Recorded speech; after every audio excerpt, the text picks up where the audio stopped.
And I'm here on behalf of the City of Lakewood to represent your interests.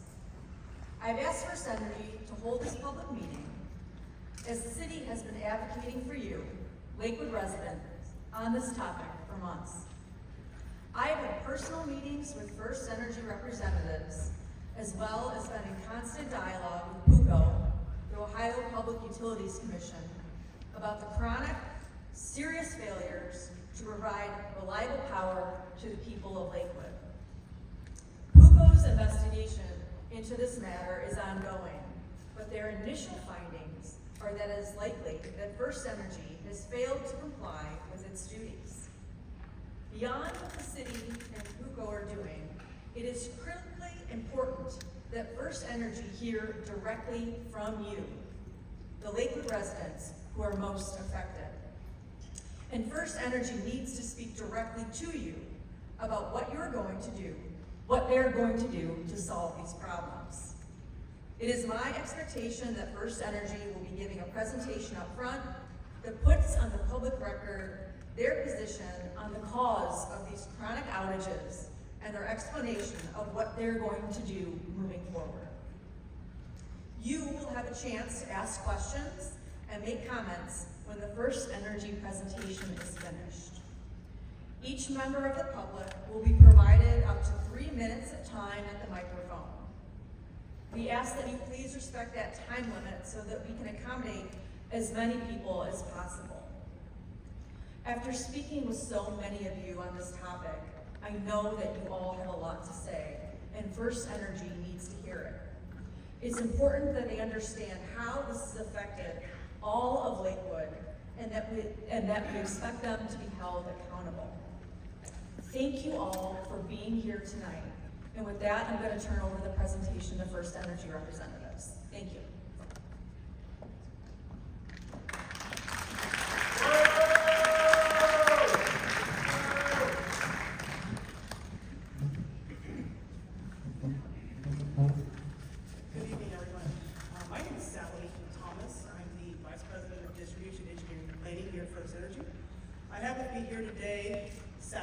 Grulich, as well as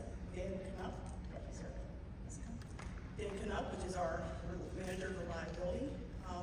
Also here with us today is our members of our customer service team. And so before you leave here today, if you have any billing questions, please make sure that you talk to them or in the lobby. You may have passed them as you were coming through, entering into the facility here today. So make sure you make use of their services, and they're here to help support you.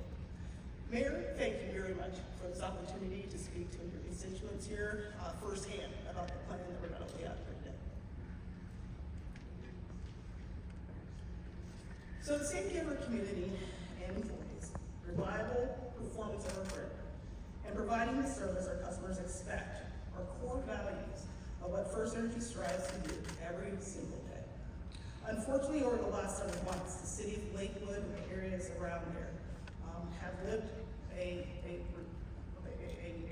reality of several outages that do not align with this focus. We have not lived up to your expectations or our own as First Energy, and that's something we're here today to say that we need to correct and that we have a plan to do so. So I'm here today to lay out an investment plan of $12.5 million that we have developed here to strengthen overall reliability, resiliency, and redundancy into the grid now as well as into the future. We discussed an initial plan of around $3 million with the mayor as well as members of her team, the council representatives, as well as the state representative here a little over a month ago. However, what I'll be reviewing with you here today is a final plan that will increase that investment by 4 times by providing proactive major equipment replacements, additional inspections of our circuits, and increased situational awareness to more readily respond to outages. We understand that your trust in us may not be very high, and I'm sure many of you are here today have been impacted by the outages that we've had here in the Lakewood community. But we're really committed to 2 things. One is that we're committed to this comprehensive plan that will provide permanent, long-term improvements to the system. And maybe a little bit more importantly here, We're committed to earning all of your trust and providing you with the reliable service that you need and expect from us as your electric provider. So in addition to our usual regulatory required circuit inspections, we are conducting additional inspections of our circuits serving this community. This includes circuit inspections on the free phase of the circuits serving the Lakewood community, as well as conducting thermal inspections via a drone, as you can see here on the video here today, that will enable a 360-degree view of our facilities. That drone is equipped with infrared technology, which will allow us to be able to identify hot spots and weaknesses in our system proactively so that we can get those corrected prior to those becoming another system outage like you've been experiencing. So you can see our drone technician out there flying these facilities here. You may have seen them in the community. This is over near Madison Park here in Lakewood. I can also say here that you may have also been able to see some additional forestry crews out in the community. We have degreed foresters that are going to be going through and identifying dead, dying, and diseased trees to proactively get those mitigated. And we want to make sure that we're being proactive with trying to eliminate these facilities prior to them causing system death. In the second part of this video, you're going to see one of our crews out there actually checking voltages on residential meters. With that here, one item that, or another item here that Mayor George has made us aware of here, as well as some others in the community, is that we have low voltage issues. So if you're not sure if you're having low voltage or not, if you're experiencing your lights or being flickering or dimming in your house, or let's say you have unexplainable trips at your main circuit breaker panel or your GFCI outlets, or even with motors in your house, let's say a fan or an AC unit maybe working abnormally, then most likely you're experiencing low voltage. And so with that here, we have identified pockets of low voltage here within the Lakewood community, and that is something that my team, Dan's team, is really working on assessing and figuring out what we need to do from an engineering perspective to make sure that we're able to mitigate that timing. But ultimately here, I would say that if you are experiencing low voltage, I would really encourage you to call in and report that as an outage. I know most of you are probably well aware of the First Energy Hotline or going online and reporting outages when you have a complete system outage. But we also want you to report any abnormalities that you're experiencing with your electrical service, and low voltage would be one of them. So if you report that as a outage on your system, we'll be able to get a trouble crew out there to do the necessary measurements and checks, to then be able to get an engineer to assess and figure out what that mitigated measure needs to be.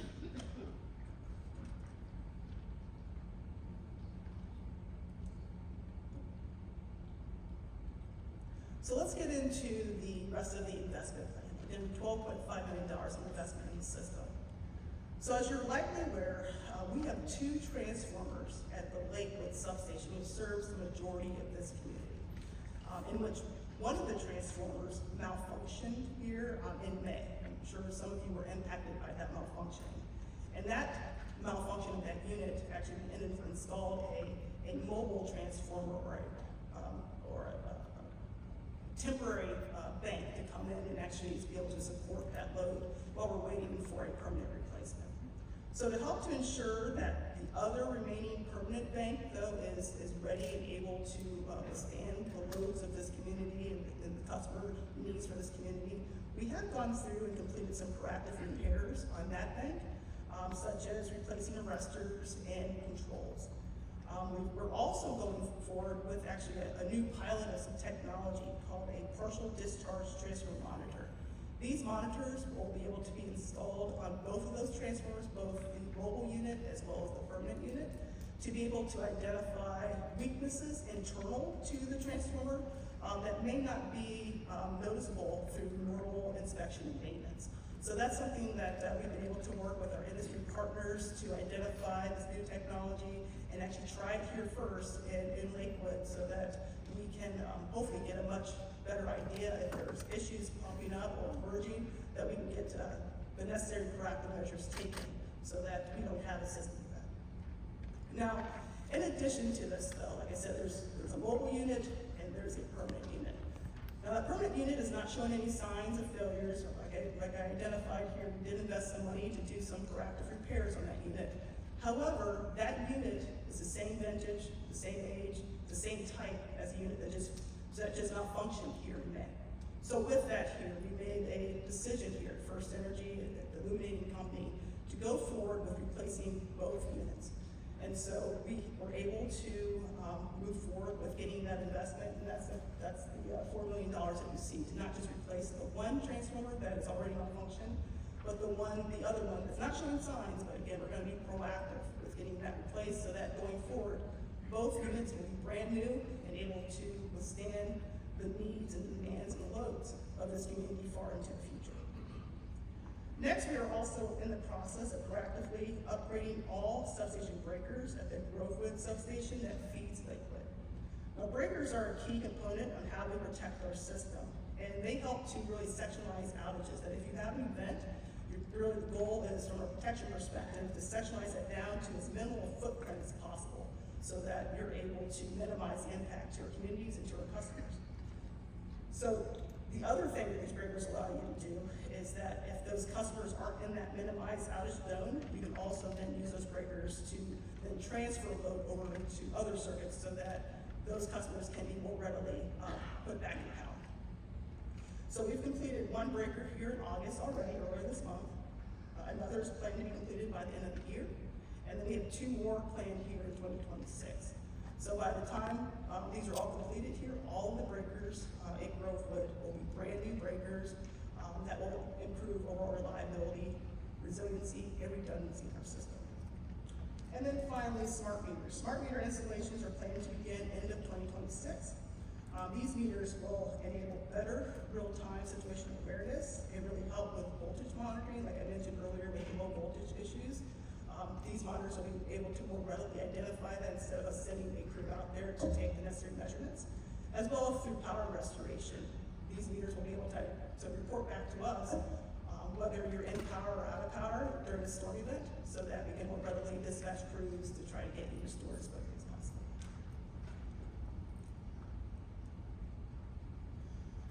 So we have a lot of upgrades planned here on the system. We have $12.5 million, but even with all these items here, we're not going to be able to prevent every single outage, right? If you have a car collapse and then a person runs into a pole with a car, or let's say a squirrel gets into our facilities and causes an outage, those aren't preventable due to what I just laid out in that $12.5 million plan.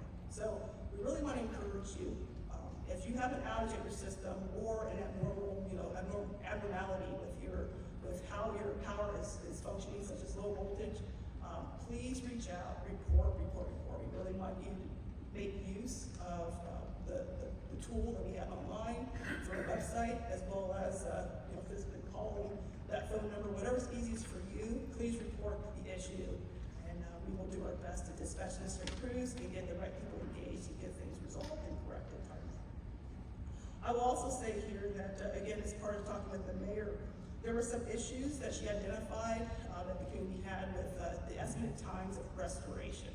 So that's when we're expecting, if you do a power outage, when your power will be restored, right? And you can get that here via an IVR or via the website, right? And with that here, there was some concerns with the accuracy, the timeliness, and the transparency of that information. Because many of you use that information to plan for yourselves and for your families. Do I need to go get dinner somewhere? Do I need to make arrangements? Whatever that may be, right? And so we took that to heart. We have a team actively analyzing that internal process, as well as the feedback that we receive from the community. We have our stakeholders as well as peer utilities working with us to identify best practices, so that by the end of this year here, we're going to have initiatives implemented to enhance that accuracy, consistency, and timeliness of that information available to the public. So that's something that we are actively working on. We heard that concern, and we're going to get that corrected.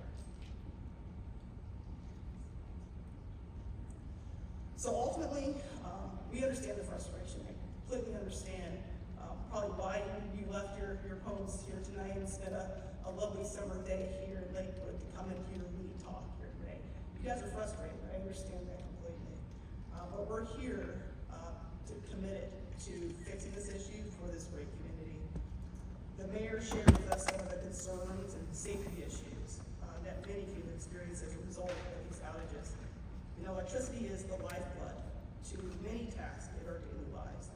So what this community has experienced is unacceptable, and we're committed to put the necessary investments and resources towards delivering better service and improving your daily lives now and into the future. But today, we'd like to hear from you.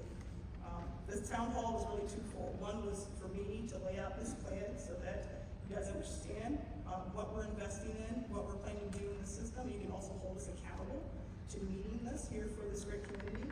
But the other item here, the other point of this discussion is really to hear from all of you. So I can tell you that between Zephyr, Dan, and myself, we're not gonna have all the answers here today, but we're here to answer what we can, to listen, and to understand concerns, and we take this feedback as we continually work to improve how we support this great community. So with that, there are microphones here at the front of the stage. Here, there's 2 microphones. If you have questions, I would ask for you to come up to the mic. If someone's already there, just get in line here. And as the mayor laid out, we're trying to keep it 3 minutes or so. One question, please, at a time. That'd be much appreciated. We'll do our best to answer those questions for you.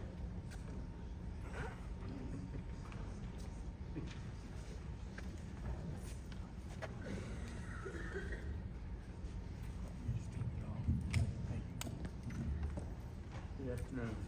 Good afternoon.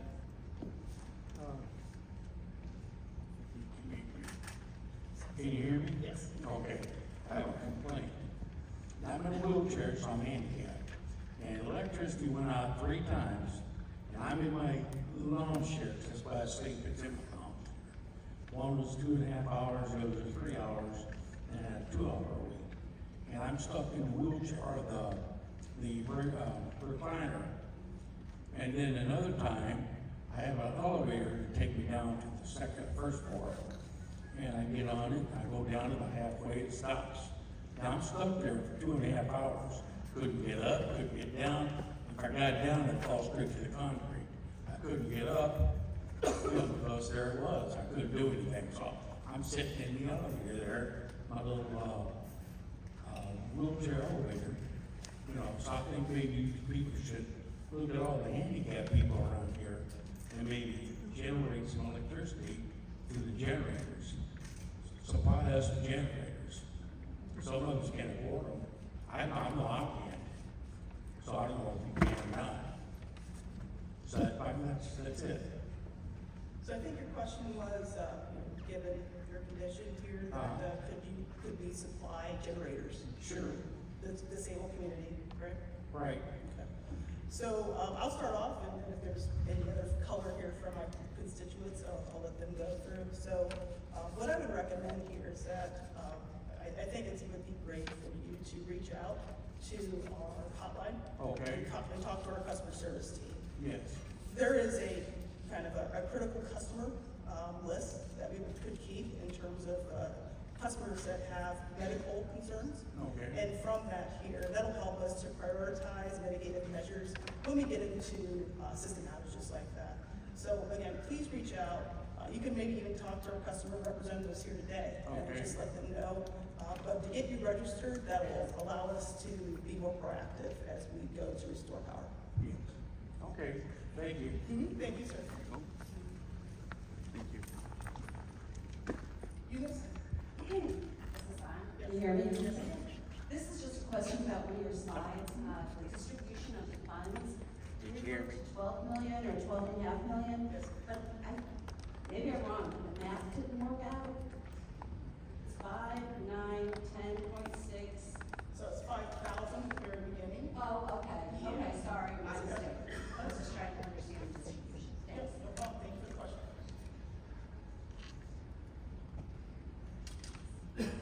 Good evening. Pardon me. I'm Tom Bullock. I'm the City Councilman of Lakewood. Thank you for being here. The number of us have gotten a lot of reports from residents about the outages and the cost of that. And some of that is direct economic. People work from home. People lose food. People have health risks when their medical equipment isn't there. one lady was able to avoid having her car wash in her garage because the garage door happened to be up and she hadn't unloaded her groceries yet, so she could move. But there's a mental health and emotional anxiety impact on all of this. You know, the city provides some assistance, but the customers who need relief from the utility or need certification from the utility that the power went out so they can get their food assistance reimbursed, need a customer service fax line. So there's a number of improvements that I think we're looking for. I also want to share, I got a note from a constituent while sitting here that right now South Wyandotte Avenue in Lakewood is out of power. At 5:03 p.m. I do appreciate you being here though. So, couple of points. The bottom line that we'd like to understand is we do appreciate the investments, but will it resolve the problem? Will those dollars result in effectiveness? Because what we want is to reduce and prevent the outages. And so the millions that you laid out, and it's very impressive to have drones, and I'm glad that some more smart meters are going to go in, but will that reduce the problem? And by the measures that the state government has, right now, First Energy is the worst of all Ohio utilities when it comes to power outage duration. And that's been for years. And right now, their legal filings before the state commission propose to extend longer the power outage duration. Right now, First Energy has cases before the Public Utilities Commission will have asked me to lengthen the duration, not shorten it, which I don't think is what we're going for here. The state already, or excuse me, the utility already collected $450 million from us, from residents from 2017 to 2019. So we've already paid for the upgrades that we're describing here that haven't been made. Yeah. And that's why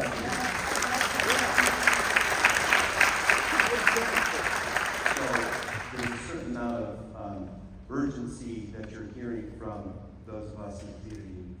It takes courtesy and courage for you to be here, so we thank you for that. But it's not the activity that we want, is the effectiveness. So what commitments can you make to reduce the number of outages and to reduce the duration of outages so that the people who rely on their power for health, for safety, for food, which by the way, if you lose $230 in food and your food assistance for the month is $500, that's a pretty catastrophic loss.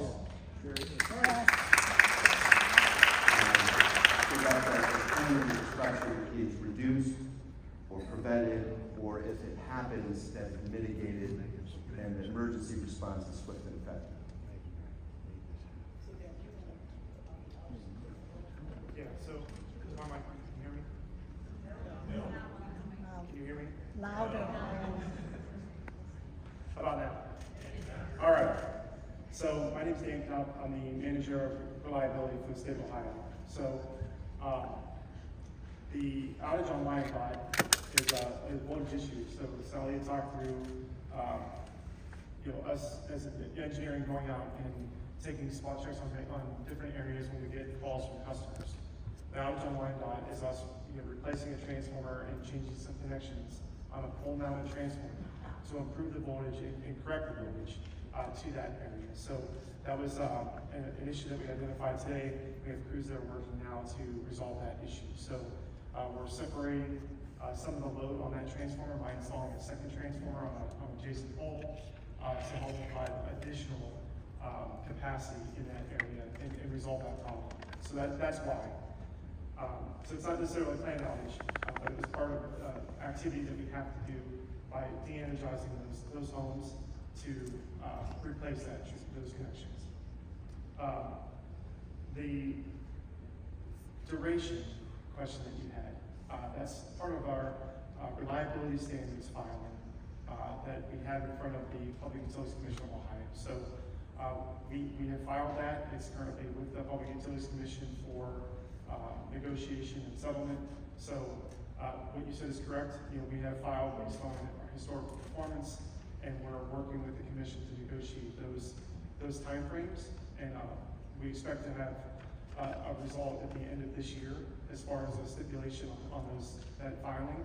but that was part of an obligation that we had to file that reliability standards filing with the commission this year. So we're complying with the stipulations that we had from our regulators. Well, thank you for that explanation. The compliance with state standards is not what I'm asking though. It's what's the bottom line for the local residents here. And so the state may say one thing, but we're asking for a higher standard, which is prevention and a return on investment that we pay for. I do hear and I appreciate Mandy being here and explaining the investment. But can this be the first of many such communications? Because it won't do any good if we only see you in another 8 years. Sure, yeah, I would say that, we are in much better communication with the mayor, her team, as well as the council representatives. We made a commitment to her when we met with her over a month ago that you need to hold us accountable, right? Hold us accountable. We're gonna lay out this plan to you and to your team, and we want you guys to question us. We also want to make sure that we're making good statements and communicating progress to the mayor so that she can then relay that out to the communities. If things are not working in the way that we believe they will work, we want to let her know, good or bad, right, what is going on, so that we can be transparent with how we're progressing. But that's key, right? Again, this community deserves better. We are committing to do better, and I think that that's why we're here tonight. We're here to provide that statement, provide this plan, and for all of you to be able to hold us accountable for that. Thank you. With all due respect, I have asked for you to communicate better to our residents, because the communication I get is not better than what you provide to the residents. So,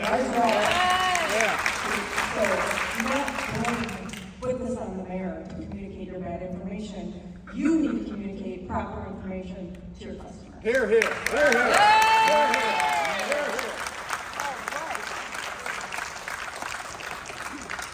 And just to make one comment to that, Mayor, I mean, I agree, we need to make better communication to our customers, and that's why I spoke to that ETR initiative here.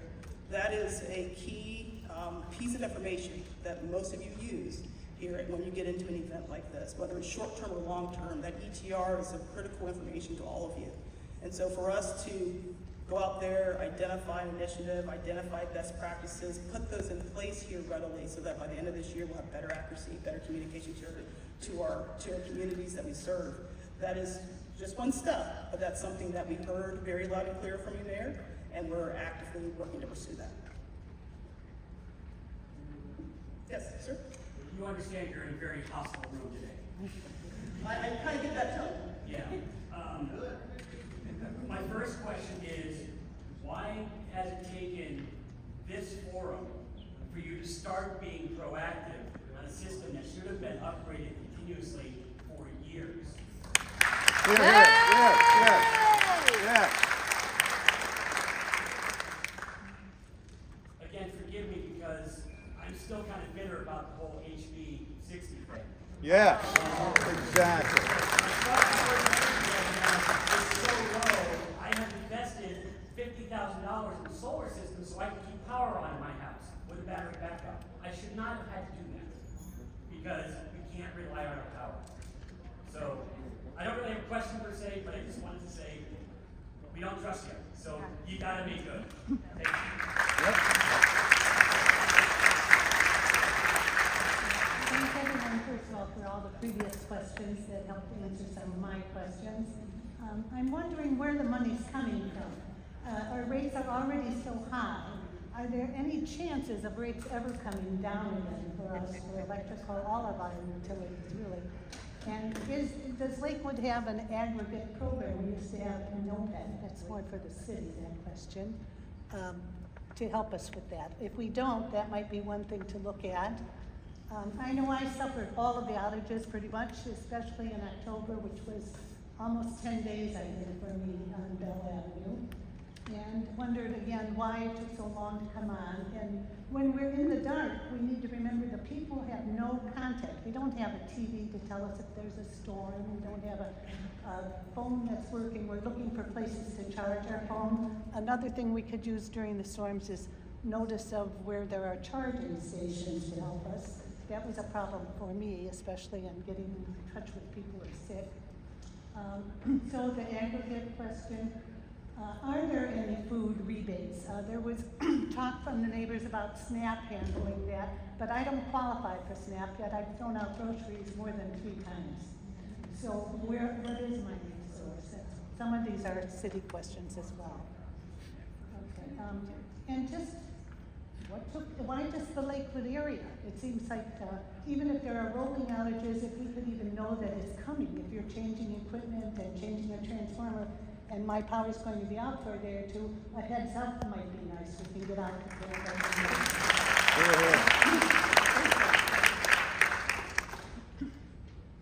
So, Lots of questions. Get a lot of questions, so I'm trying to chop them all down, but I'll do my best and you guys can keep me honest here. So, first off, in terms of the $12.5 million, where's that money coming from? Right, that was your first question.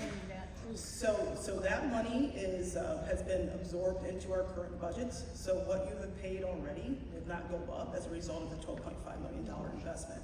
In terms of your bill and the rates that have gone up on your bill here, even recently, our bills are actually composed of really 2 main components, right? First, you've got the generation or supply cost, and then you have the actual transport the electricity through the wires, through the substations to your home cost. That second part is the illuminating company, that's First Energy. We unfortunately have no control over the generation side, so that is one of the key reasons because that your rates may have gone up here recently. There were some generation charges that have gone up significantly here with some of the changes in terms of power plant supplies and things like that. And so, unfortunately, we can't control that. All we can control is what we go in for a rate case or rate structures, and that second part of the bill, again, will not go up as a result of this $12.5 million. In terms of the food, right, getting the food reimbursement. Am I clicking these off here pretty good? Okay.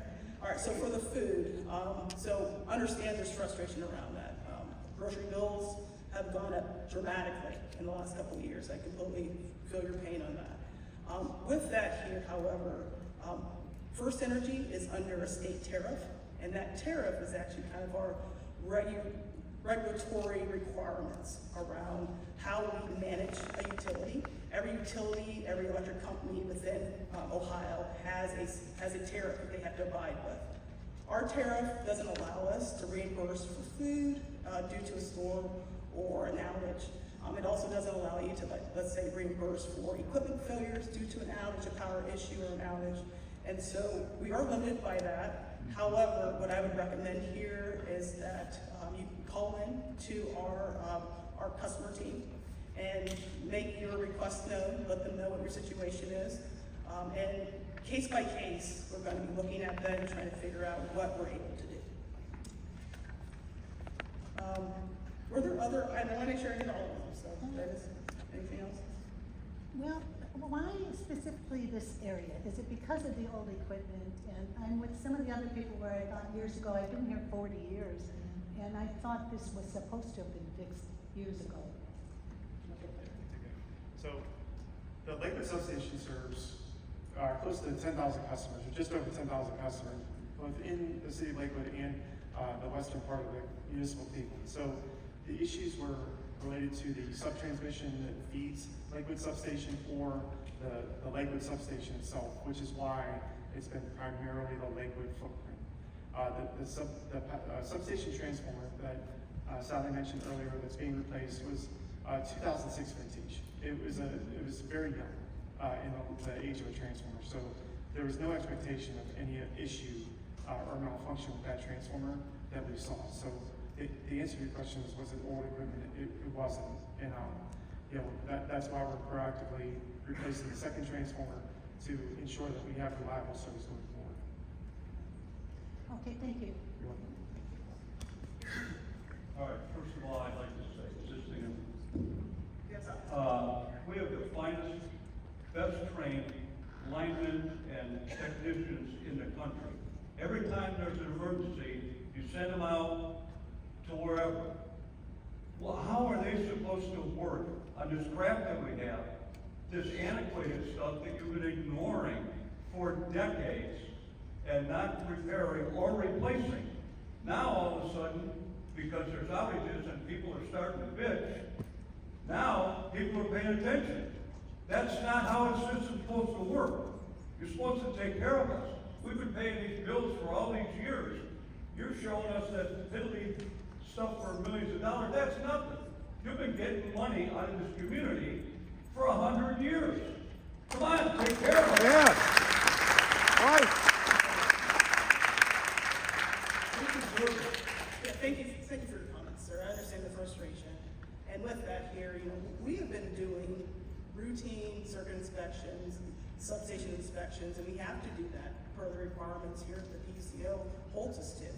However, what we're planning to do now as part of this $12.5 million plans is to do more enhanced inspections. Those enhancements here will allow us to identify those weak spots in the system that maybe those routine inspections were not identifying. So I think that this is really going to help us. I feel that because we're an old town, you ignore us. And you, because the money was coming in and nothing broke, you just let it go. Yep. You're supposed to maintain equipment. Right. That's the rule. I've had these questions for a lot of years, and I'm telling you right now, this is unacceptable. Absolutely unacceptable. Here, here.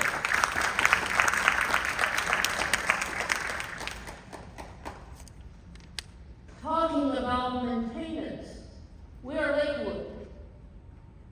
We have lots of nice houses. Why?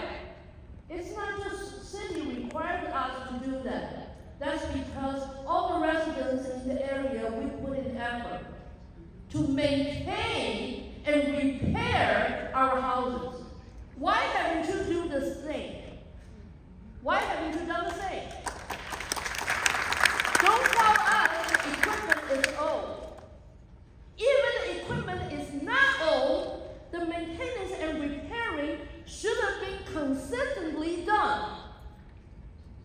So we will not have to worry about when we get extreme high temperature in summer or in the winter we get a snowstorm, sometimes that causes damage to the system. Today, the problem is not only about food reimbursement, it's also about life and death. Nowadays we know lots of people, they have to run oxygen machine, CPAP machine, all those machines at home for their lives.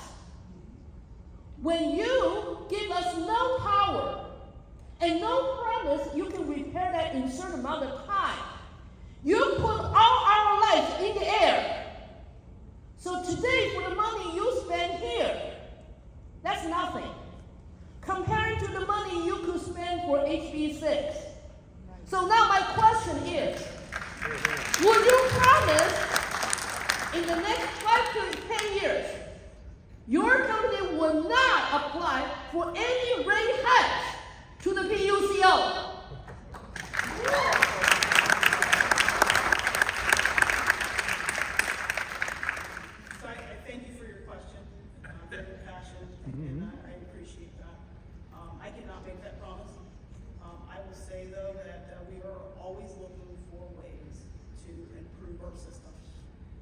As I mentioned to the previous gentleman here, the PUCO holds us to certain requirements.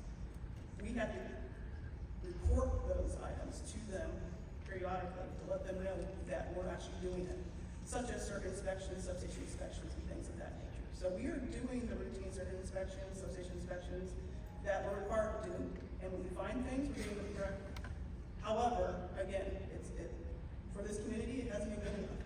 And that's why we're investing the $12.5 million to do the necessary investment, do the necessary system upgrades that this community deserves. And we'll give We earned it. We don't just deserve it. You earned it, yeah. You earned it, you deserve it. And that reliability and resiliency you should have in your system. And that's what we're here today. Then how about having at least every 6 months to have a meeting like this to listen to us? How about you advocate to change the tariff so your mistake, intentionally or not intentionally, will help us to get our food, medical expenses reimbursed? How about that? There you go. definitely work with the mayor in this community. Not just mayor, the whole Ohio. Yeah, I'm sorry. You guys can't hear me, I'm sorry. Is that better? Okay. Yeah, we can, yeah, you can hear you well. Just can't hear me. But we can definitely commit that we will be in communications with this community to let you guys know how we're progressing, to give you updates. If things don't go as planned, right, if you have additional outages, we're going to communicate what happened once we identify what that cause was. So all those things are things that we've communicated to the mayor and to her team that we're committed to do. All right, now we all hear you. You are all accountable for that. Don't just put the communication to the mayor and put the pressure only on the mayor. Right, We all call right. pay electricity. If you cannot do the job, then maybe you should be out of this area. Thank you. Here, here.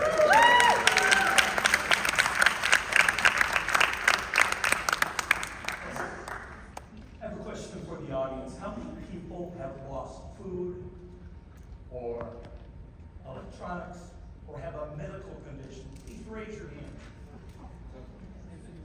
You see this? There's a lot of people here that have lost thousands of dollars. We pay our bills on time. What do you do if we don't pay our bills? What do you do? You shut it off, right? Yeah. Why can't we get our money back? Right.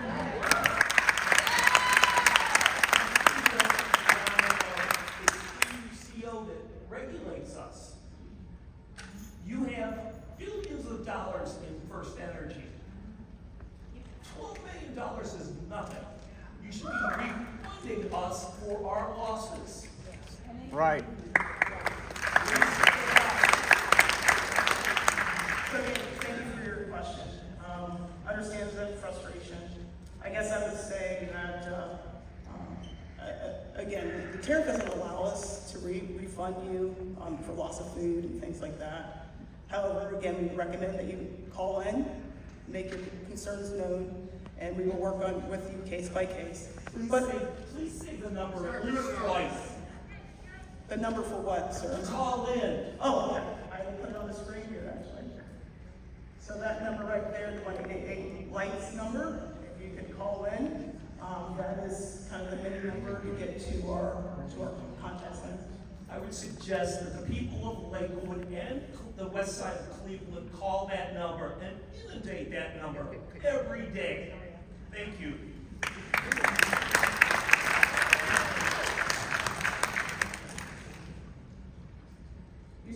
Yes. You know, I was talking with my wife about the big blackout that happened. The blackout that hit the entire East Coast, all the way to Fort Wayne, including Toronto, Canada. And that blackout, those problems that created that blackout, happened right here. First Energy's fault. Then there was the near meltdown of Davis-Bessey. And there were people with your company that looked the other way that potentially could have destroyed the greatest fresh water supply we have on this continent in this hemisphere. Then, House Bill 6. Over $60 million stuffed into the pocket of the Speaker of the House household. $60 million. And then a bill passed that picked our pockets. That gave you guys, what, billions of dollars. And then you say that, well, we're going to spend what, $6 million or something? You know, I don't recall the figures exactly, but it's certainly paltry to the money that you've taken from us. How do you even expect us to trust what you're going to do? How are you going to be held accountable? And don't put it on the mayor. You need to pay for some independent inspectors. And the money needs to be given to our government for a change so that Megan and our government can hire inspectors and watch what you're doing. Because we don't trust you. It all looks pretty, it all looks very nice, but we can't trust you. You paid our politicians to screw us over. What are you gonna do? Let us hire inspectors to keep an eye on you, because that's needed. And one more thing. I don't know what this story is about why you can't compensate us for what we've lost. You know, some law. How about if you go to your CEO and say, you know, our core, part of our core, part of our core philosophy is to take care of people, is to, provide the greatest service. Well, you're failing on that core service by not compensating us for what's happened. And one more thing, no more rate hikes. No more rate hikes for the next 10 years. You owe it to us. Now, what are you going to do to really make us trust you? What? So I would say that us being here today, right, in front of this group of passionate people that are rightfully so frustrated, we're here to lay out a $12.5 million plan that will allow us to proactively invest into the system. Again, it won't result in a rate increase. This is all money that we're absorbing based on what you've already paid. And so we're going to be going... We don't believe you. We need more money. Thank you. Thank you, sir. Please, sir? I have a relatively quick question. Sure. Regarding the plan that's laid out on the handout versus the slide you showed us. You show transformer replacements, and if you're just reading the slide, you're led to believe that that's going to happen relatively quickly. Why is it going to take up to 3 years for these transformers to be replaced, when in the meantime, something could happen, something catastrophic could happen, which would keep you from doing that? Why isn't this happening sooner? So, good question. Why are the transformers going to be replaced sooner than 27 timeframe? On the handout, it says 27, 28. It says 27, 28. So with that here, as I'm sure most of you are probably aware, supply chain issues have gotten worse since COVID. We're tired of supply chain issues. Oh, let me just answer your question. So our transformers are usually, from the time we order them to the time they get delivered on site, is 4 to 5 years. We were able to use some production slots that we'd already identified to repurpose them towards Lakewood so that we could expedite getting these into the system. And so once we get those here, we'll be able to get those installed as quickly as possible.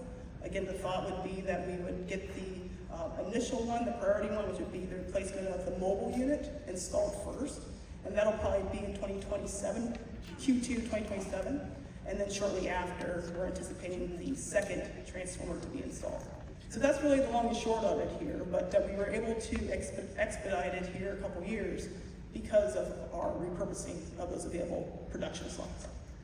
It's an awful long time to wait. Transformers are a complex piece of equipment, so they do take some time to develop. However, they are American-made transformers. These are made in Virginia, so that will hopefully be able to get us some American products in here for the longevity of the system.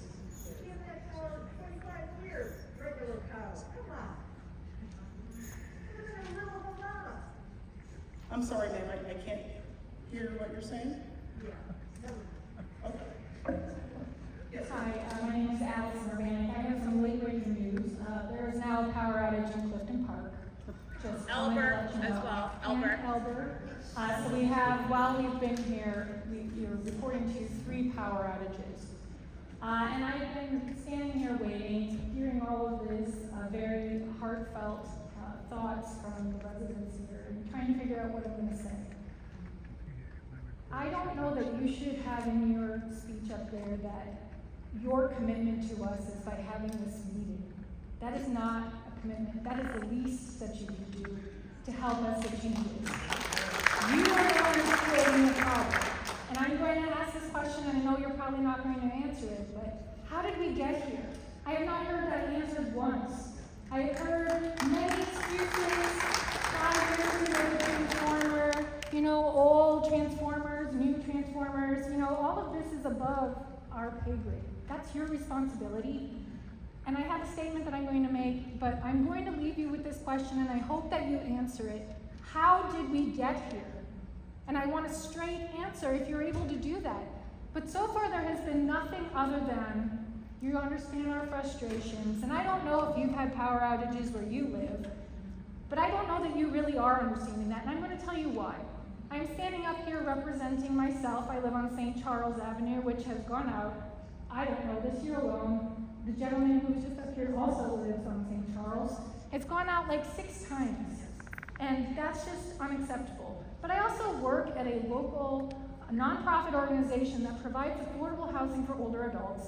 We have a property manager sitting right here, and we had 455 people during the tornadoes without power for 5 days.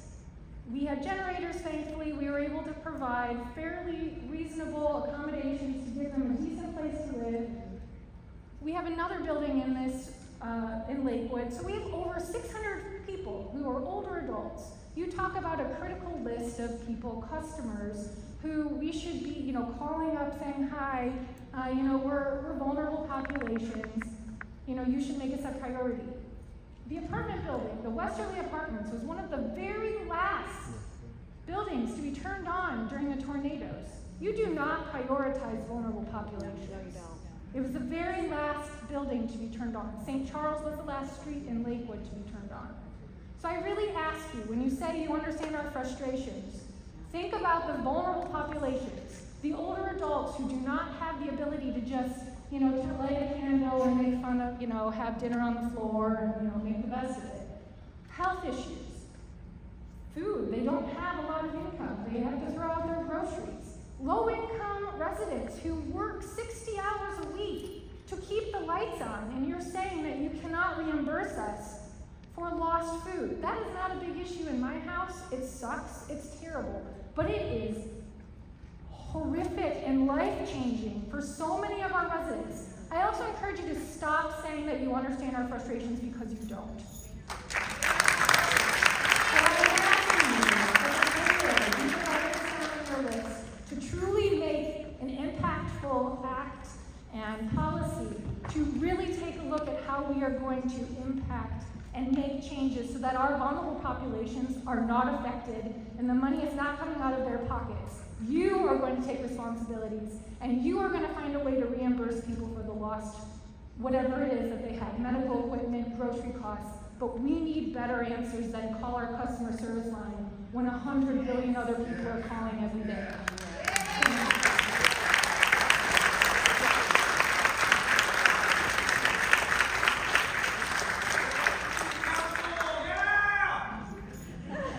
So I think one of her initial questions was, how did we get here? Dan, if you want to kind of talk to the Lakewood story a little bit. The major outages were, there's two problems with the same transformer in Lakewood substation. One was in December, and we did make permanent repairs to that and put it back in service in February. That affected all 10,000 customers during that outage. That same transformer, as how they said, mentioned, had a full malfunction that we needed, caused it to be replaced in May. So that was two of the major outages that affected all 10,000 customers. We've had a couple other equipment issues throughout the territory on the sub-transmission system that serves Lakewood, which again affected all 10,000 customers. So those permanent repairs have all been made, and also the reason why we're doing the drone inspections on the poles with the most connections on the sub-transmission poles. That's where the wire transitions from underground to overhead. Those are called riser poles, and also the switch poles throughout the sub-transmission system that feeds not just Lakewood, but areas on the whole west side of the Illinois company. So those efforts are going into proactively identifying weak spots on the system. So we are in front of it now. We do recognize that there has been discernible patterns that have developed that we have made permanent repairs and we're proactively inspecting with additional equipment and newer technology to get in front of and proactively replace other weak spots that we may have on the system. And I think the other item she mentioned was around commitment. Again, you know, my commitment to all of you here, our First Energy's commitment to all of you is really twofold, right? As I kind of mentioned in my comments. One is the commitment to do this comprehensive plan that we laid out here, $12.5 million worth of investment. We're going to do that for this community. And if additional needs to be done, we will work on doing that as well. The other commitment is to re-earn your trust. I know that there's no trust in us in this community. And we're here to talk to you directly, get the questions from you directly, and work on what we can do to re-earn that trust. So completely understand the frustration. You don't want me to say that. I have elderly parents myself that have been out of power for days, and working with them to make sure that they're healthy, that they can get meals and all that good stuff is something that you have to work with your family to do so. So I get that. But again, we're here to make this commitment to this community and to re-earn your trust. Was it clear, sir? Yes. Yes. So, not only do I live in Lakewood, I also manage the Aldi here at Lakewood on 117th. And for anyone who doesn't know, it's one of the busiest stores in this area. I service over 1,000 customers daily.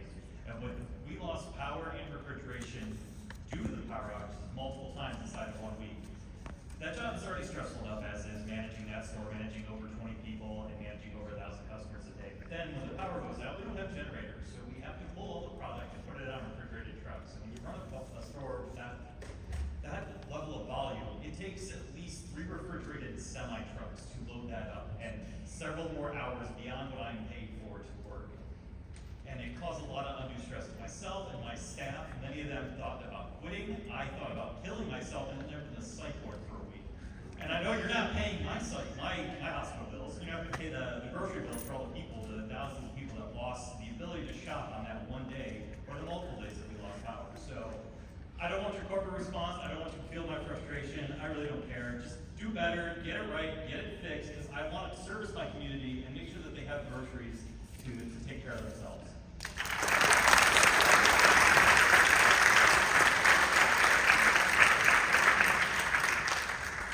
Thank you, sir. Okay. Hi. So my story is probably a little different than it appears to most people's, but just from my background, I'm a civil engineering consultant, so I have, been a part of these types of things on both sides. But additionally, I've not been in the community long. I actually, me and my husband, once I got pregnant, bought a house here, on the opposite side of that, I have freezers full of breast milk to feed my child that, I can't replace. It's not possible. And the power is going in and out. I don't know, reliability with a baby, a young baby. It's the power's flickering on, stuff's going on and off, it's waking the baby up, it's clearly, not what I expected for, someplace we are looking to live long term. So on that note of looking to live here long term, what you're showing of $12 million is really not all that much money. You're fixing the current problem. I don't see any funds allocated for the future. I don't see any long-term plan beyond this 3 years for how you're going to continue to work on all of this, aging infrastructure. These aren't the only things that are aging, it's just the current problem. So why has there not been a more long-term plan instead of just this couple-year plan? Because, this is going to keep happening, and why, you should be creating a more long-term plan.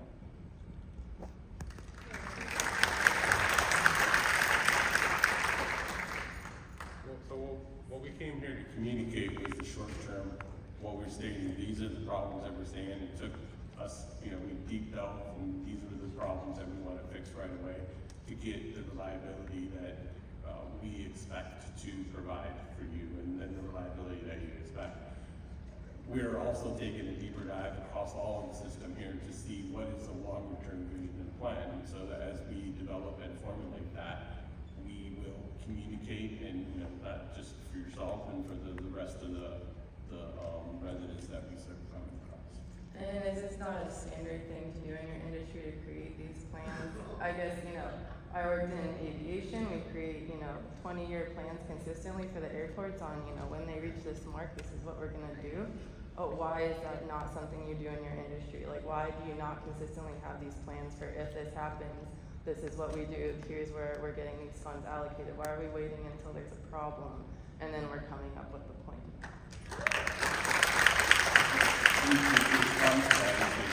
The goal is to provide service, reliable service for all the customers that we serve from IA, right?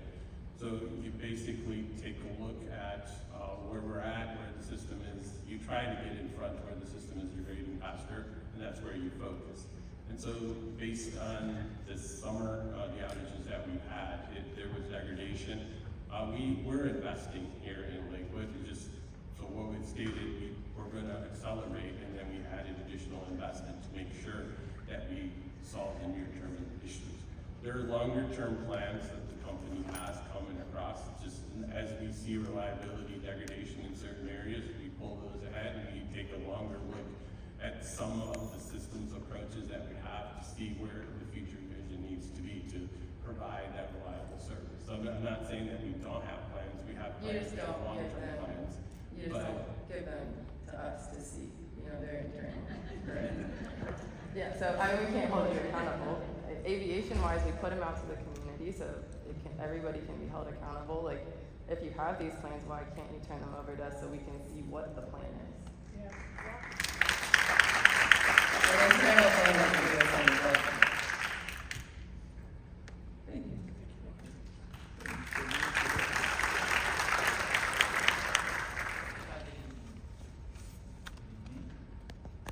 Good evening. Hi, good evening. I wanted to talk a little bit about the investment categories that are on the screen here and really understand a little bit more about what falls within them. So, I know you talked a little bit about the breaker replacements, but I'd love to understand a little bit more about how those are going to help with the reliability issues in the system, knowing that they're sitting at the Grulich substation. So both of those you're talking about the breaker? The breakers, Sure. And so the breaker replacements in the Grulich substation is the source of the energy and speeds of 36,000 volts to the Lakewood substation. So ensuring that those breakers are updated and working appropriately is where that resiliency comes into play. Making sure that all of those breakers are replaced, and any one of those 6 breakers or those 6 circuits that come out of Grulich substation has the ability to serve the Lakewood substation. The Lakewood substation has a normal feed of 2 circuits out of Grulich substation. So those breakers being updated and upgraded are provide the redundancy that we expect, as far as our service to the community as a whole. In addition, those circuits out of Grulich substation will serve many other customers, like I said, on the west side of Lakewood. So we are benefiting the city of Lakewood as well as the west side of Lakewood as a whole. And so were those breaker replacements already in plan? They were. Okay, so those were in plan. I want to talk about the smart meters next, and really, so my understanding of smart meters is they're great from a customer service standpoint. They allow you to better detect where outages are and triage appropriately. But from a blue sky outage situation, which is what we experience when the power just kind of goes out and the sky's blue, they're not very beneficial from a resiliency standpoint. Is there an actual benefit that we're going to see out of the smart meter program for blue sky situations? So smart meters have a benefit in the fact that you are right, they are a passive device. So we have to physically ping them to know if the power's on or off at the home. But beyond that, there's a benefit to individual customers to understand how you're using your power on a monthly basis. So the website or your account online for the illuminating company, when your smart meter is installed, provides the ability to analyze how you're using your power and provide recommendations for how you can lower your bill or more efficiently use the power aggregate. We are to blame for these outages. And then, one last question on the transformers. I'm curious what your divestment plan is for the transformers that you're going to pull out of the Lakewood substation. Are they going to be sent back to the manufacturer? Are they going to be put in storage to be used in another community? So the one malfunction that would likely be scrapped, we do have areas that can rewind these transformers, so maybe that's an option once we actually get it out and kind of do some further analysis with it. But most likely it'll probably be scrapped. The other one that's in service right now that we don't see any issues with, we're just going to proactively replace it. Most likely they'll probably use as a spare, just in case, right, we have any other issues on the system. And then the other thing I just want to make sure that you're aware of as well is that we're also going to be putting those partial discharge transformer monitors on both of those units. Those are retroactive transformer monitors that we can put on, and again, it really looks at the internals of the transformer, identifying any kind of issues that we may not be able to get through normal analysis that would be external to the transformer. So that's something that we're really excited about, looking at how it performs here in Lakewood.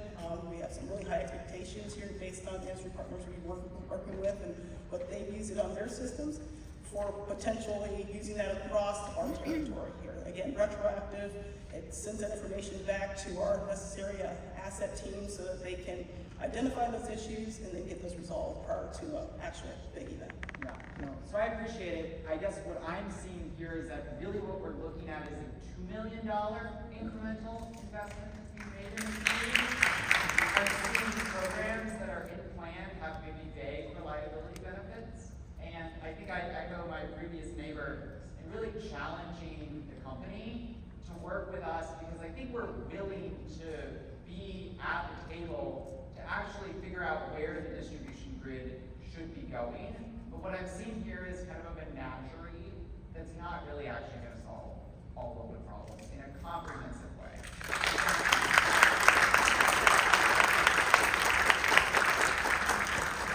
Yeah, thank you for your comments. Really, the majority of the outages that this community has faced has happened in our substations. So that's really why we wanted to focus on replacing the major substation equipment. That really has the greatest impact if we have a failure on our system. And then on top of that, then actually the wires themselves and trying to practically identify those weak points in those circuits so that we can correct those items and get those remedied prior to actually causing a system event. So that's really why we focus it that way in terms of really focusing on major substation equipment and also some additional monitoring on our system. Sir? Good evening. My name's Gary Federley. I live on Leedale. I have noticed the lights flickering and going kind of on and off, and I was like, And then some time ago, the power went completely on and off 6 times in a row before we could get to the basement and throw the main, because I realized how bad that is for anything that has a motor. I have a new air conditioning system in my home, and the capacitor was burned out. I had to call repairman. It cost me $175, and I'm sure it was probably overheated several times, and that causes wear and tear on anything that has a motor. Now, do I think the illuminating company or First Energy is going to write me a check? I don't think so. But if this were to happen again, I would seriously consider working with the mayor and council in having people that experience problems and it costs them money, losses, whatever, that they put their money in an escrow account payable to First Energy when they credit. That's the first part. The second part is over a year ago, I called the illuminating company, and we have dead trees that are about good 55, maybe 60 feet in the air that are contiguous property.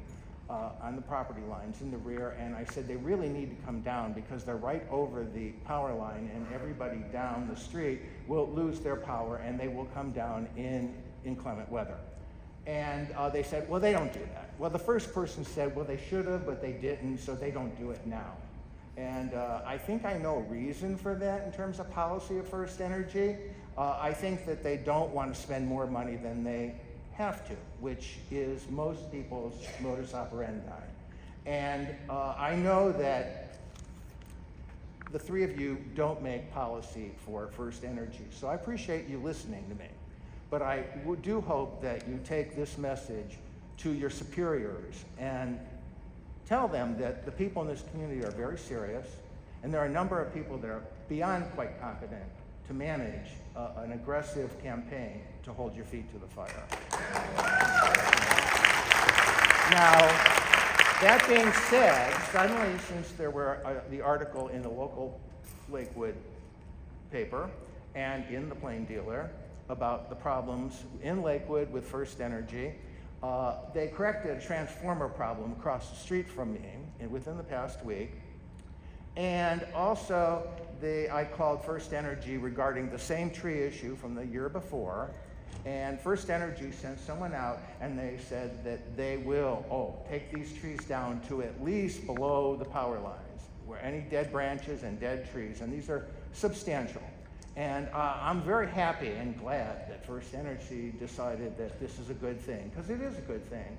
And if they were to come down in a storm, we probably wouldn't be the only priority, and we could be out of power, and myself and other people for days. So I appreciate that, and I'm very serious about that, and I hope I don't incur any more expenses due to power outages.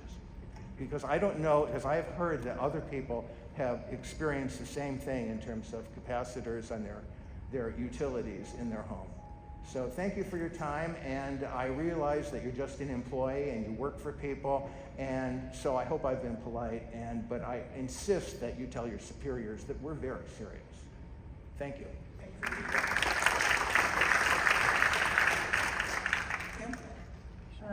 I'm going to do a yes and to all these comments out here. My name is Jessica Burns, and I live on Lincoln Avenue, and I've lived in Lakewood since 2004. And as time has gone by, one would expect as a resident for the performance of your company to improve. And as of late, it has been inconsistent at best. I too have had numerous outages lasting several days to multiple days. I work full-time. I run my household tight. If I ran my household like this, how you are running this company, and how the response has been, I probably wouldn't even be employed at my employer anymore, okay? So we're hearing themes tonight: accountability, responsiveness, timeliness, transparency, and being proactive.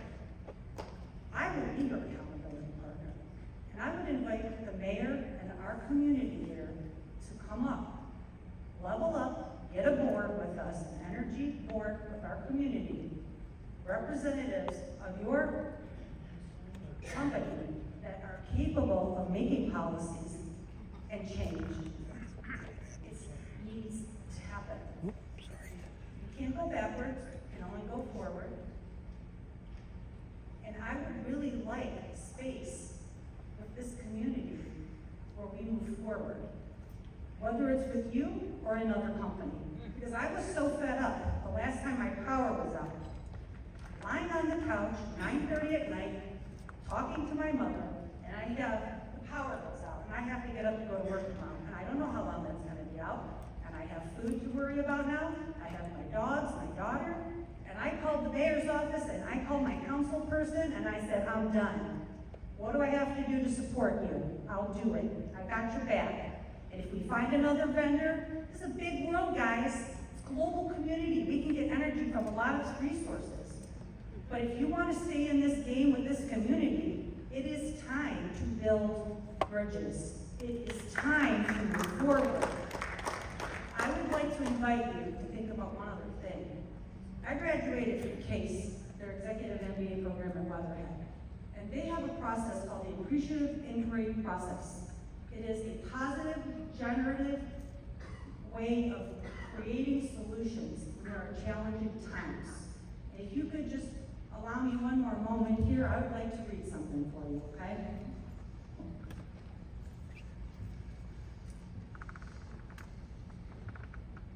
Imagine a future where First Energy is celebrated by the community for its exceptional service and unwavering commitment to reliable power, even during challenging times.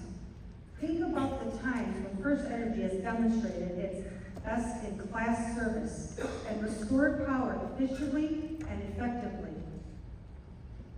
What actions, collaborations, and communication strategies were in place during those successful moments that helped rebuild trust and foster positive relationships with the community?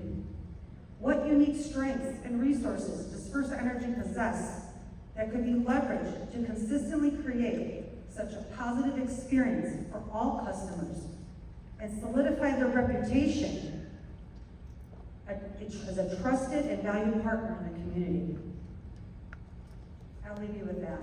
Thank you.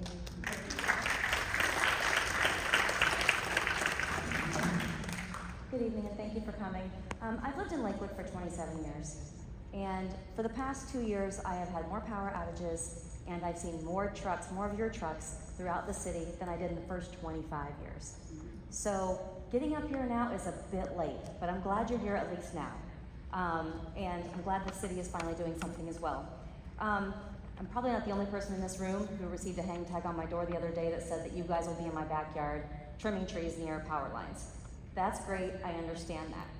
However, when you trim those trees back and we lose coverage, how much does that raise our rates? Because our heating and cooling goes up, our electrical rates go up because of that.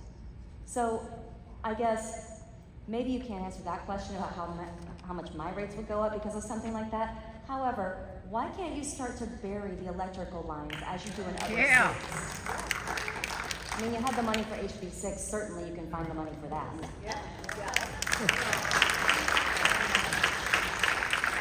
So that's a great question.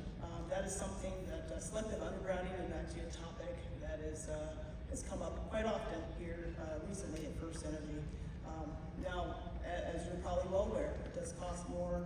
It also, outside of cost, when you have an outage, and you do have outages on the underground, eventually it starts deteriorating just like any other facility.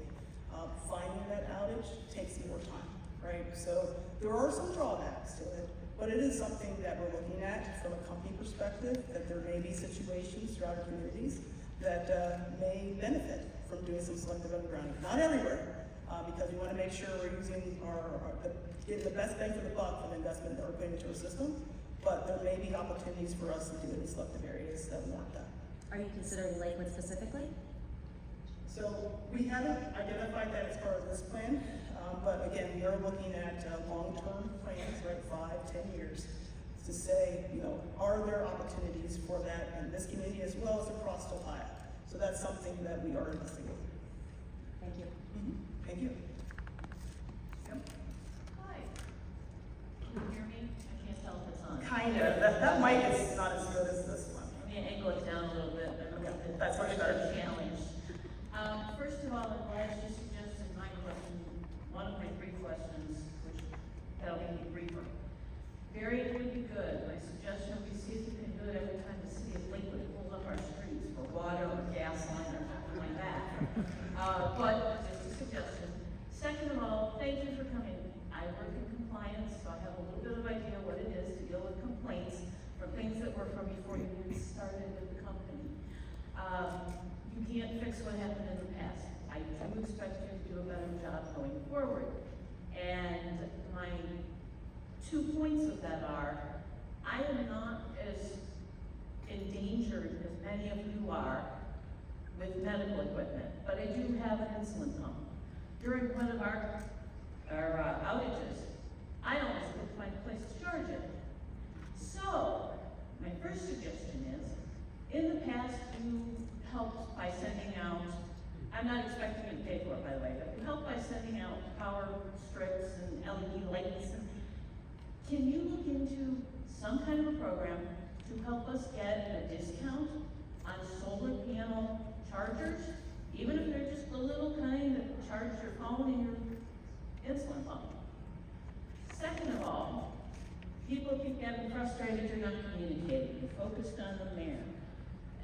I don't always even read the paper, and, you know, I don't happen to be on a city email list or the city Facebook group, because I spend 8 hours on a computer, I don't do much social media. What I do have to say to you, though, is you have a way to get to us for our bills, you have a way to communicate. Either mail it to us through snail mail, put it with our bill, or you just collected half of our emails tonight. So that's my other suggestion, have a way to communicate now. And as some other people have said, I don't know if you're personally responsible, but I do expect that your CEO gets the message. Thank you. Thank you, ma'am. Sir? Good evening. My name is Tom Bullock. We first moved into Lakewood 65 years ago, so we've seen a lot of changes. And the handout we gave you tonight, if you had presented to me where I worked, you guys would be looking for a new job. And I'll tell you what, talking about $75,000 investment for the transformer repairs.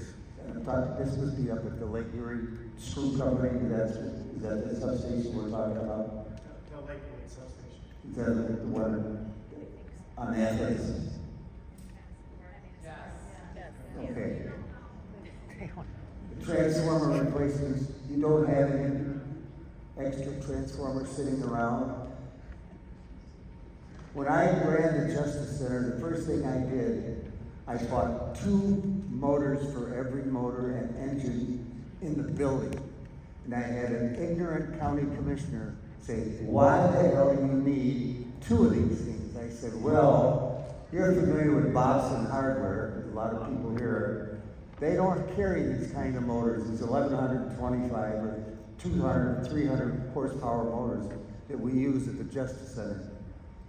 So, you folks should be having a replacement. The lady that stood up there before and said, let's look at your, it's life, we used to call it life cycle, I don't know what you call it now. But you really should have extra transformers someplace in your system. If you don't have them here, they gotta be down in Columbus. And when you talk about, you know, the rules that the PUCO, I'll tell you, I'm cynical and old enough to know that it's pay to play in Columbus. And you folks have to deal with a lot of problems with the PUCO. And, you know, Randazzo, he made his bed and he paid for it. Householder made his bed, he's paid for it now. But it's back on us. We're the ones that have to live through this. For the first time in 48 years, I have a 4-cylinder lighter in my living room, a lamp, that I never had to have before because the power keeps going out. So I mean, I go to bed at night, I don't know if we're going to have power in the morning. And my wife is has to have some kind of electrical device, it's a new heart pump that she has. You know, you people have to be a little bit more sensitive, and I know that you don't make policies. And the guy that making policy now, he makes up like $27 million a year. So he could make a few bucks less and help the people in the city get it done and improve.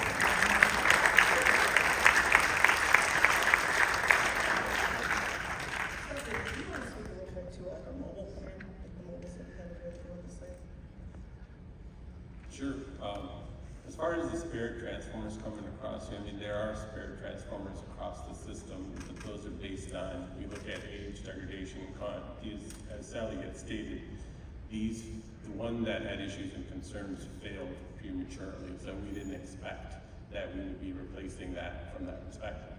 However, we do have what we call our mobile units coming across. Those are substations that we can move around as we have issues and concerns, and we have numerous units of those, and that's what we use to deploy here at Lakewood to provide the service that we're providing at the moment. Because if we didn't have those units, then it would be difficult to be able to provide the transformation that we need to do. So there are, in essence, we didn't call it a spare, but there are units that we can move around. So when we have emergent failures and issues like that, that's what we use, and that's what we're using at Lakewood.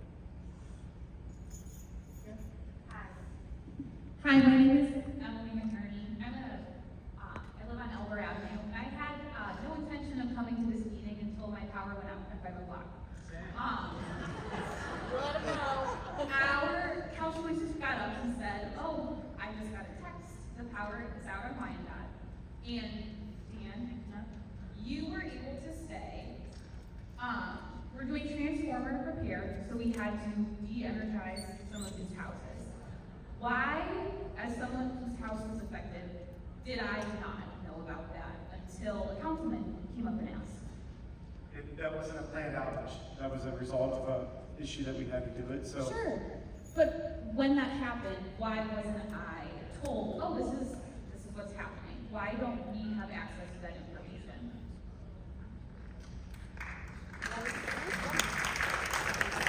You were very, very quickly able to say, oh, this is what's going on. Why didn't I get that text message? Oh, I'm doing transformer repair, we're de-energizing. Yeah, so that process to put in a reverse IVR, which is what that would mean, right? It's an interactive voice recording where we have to put together a list of customers that will be affected. We use those for planned outages, tree trimming, things like that. That does take time. It takes hours to put together. And the repairs to fix that transformer. That's not acceptable. You knew about this work, so why wasn't that work done beforehand? Or just even on the website. If I could look on the website and you could say the power is out from here to here because we're repairing a transformer, even that transparency would be helpful to me. And I'll say, I don't want to speak this out here, but I want to say that that's part of the input that we're taking as far as that enhanced IVR system that we're developing that's supposed to be out at the end of this year. Helping to communicate with the customers. Because we have heard this frustration and complaint come across. So we are developing a way to better provide that information. So we just don't have it in place right now. So again, I think to ask me, I think your question was, why weren't you notified, right? Well, again, this wasn't a planned outage, to Dan's point. It was a result of some work here, so it's unplanned. We're sending troublemen out there as we speak to identify what's going on. But they have to do the necessary checks to try to identify that cause, right? And to validate that cause that we believe it is at this point. From that, then we'll be able to dispatch the right crews and get it corrected, right? So that process, may not like to hear it, but it does take a little time to do that necessary analysis and those checks. So you're not going to get that immediately. Now, if that issue was a prolonged outage, then that's going to go through the website or through the lights number, report that outage, and then be put into the system so that they can send you information once there's ETRs established. And again, that ETR process, you understand there's room for improvement there, right? And that's what we're working on, improving that so that we have better accuracy and better information to provide to our customers by the end of this year.